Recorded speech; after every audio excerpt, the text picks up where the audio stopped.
আজকে রান্না করছি একদম কম তেলে প্রেশার কুকারে চটজলদি একটু চিকেন কষা। না চিকেন কষা বলা ভুল, কষিয়ে রান্নাটা একদমই হচ্ছে না, এটা কিন্তু একদম চটজলদি করছি। প্রেশারে একটু তেল দিয়েছি 2 চামচ মতন, তারপর তার মধ্যে দিয়ে দিয়েছি পেঁয়াজ কুচি, টমেটো কুচি। এবার তার মধ্যে একটুখানি দিচ্ছি আদা রসুনের পেস্ট। একটু নাড়াচাড়া করেই কিন্তু সব মশলাগুলো একে একে দিয়ে দিচ্ছি। আদা রসুনের পেস্টটা দিয়ে একটু ভালো করে নাড়াচাড়া করে দিলাম। এর মধ্যে এবার দিয়ে দিচ্ছি লঙ্কার গুঁড়ো, তারপর দিয়ে দেবো হলুদ গুঁড়ো, আর তারপর দিয়ে দিচ্ছি নুন। ব্যাস, সব রকম মশলা দেওয়া কমপ্লিট। এটাকে একটু ভালো করে 2-3 মিনিট নাড়াচাড়া করে নিতে হবে। তারপরেই এর মধ্যে অ্যাড করে দেবো আমি চিকেনটা। দেখুন চিকেনটাও দিয়ে দিয়েছি। চিকেনটা দিয়েও কিন্তু ওরকম 2 মিনিট মতো নাড়াচাড়া করতে হবে। যখন বাড়িতে আপনার রান্না করতে ইচ্ছা হবে না, বা হয়তো একা আছেন, ফ্রিজ খুলে দেখলেন 2-4 পিস মাংস পড়ে আছে, তখন কিন্তু এরকমভাবে ঝটপট রান্নাটা করে ফেলতেই পারেন।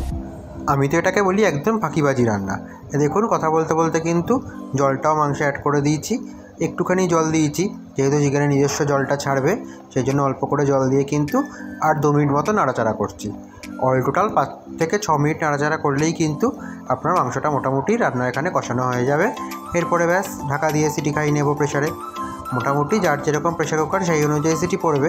আমার প্রেশার কুকারে যেমন 4টে কি 5টা মতন সিটি দিই। দেখুন ফটাফট কিন্তু সিটিগুলো পড়ে যাচ্ছে। আর সব মিলিয়ে অল টোটাল রান্নাটা কিন্তু 10 মিনিটের মধ্যে আপনার হয়ে যাবে। এসএসসি রান্নাটা করতে কিন্তু সময় লাগেও অনেক কম এবং খুব হেলদি রান্নাও।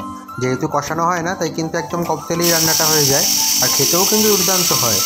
হয়তো কষা চিকেনের মতন টেস্ট আসে না, কিন্তু প্রেশারে করলেও চিকেনের টেস্টটা কিন্তু খুব ভালোই আসে, একটা অন্যরকম ফ্লেভার আসে। দেখুন কতটা মোটামুটি জল ছেড়ে দিয়েছে দেখেছেন, আর রান্না কিন্তু মোটামুটি সিদ্ধ হয়ে গেছে। ব্যাস চলুন পাতা নিয়ে বসে পড়েছি খেতে। আজকের ব্লগটা তাহলে এই অবধি রইল। দেখা হবে খুব শীঘ্রই নতুন একটি ব্লগে।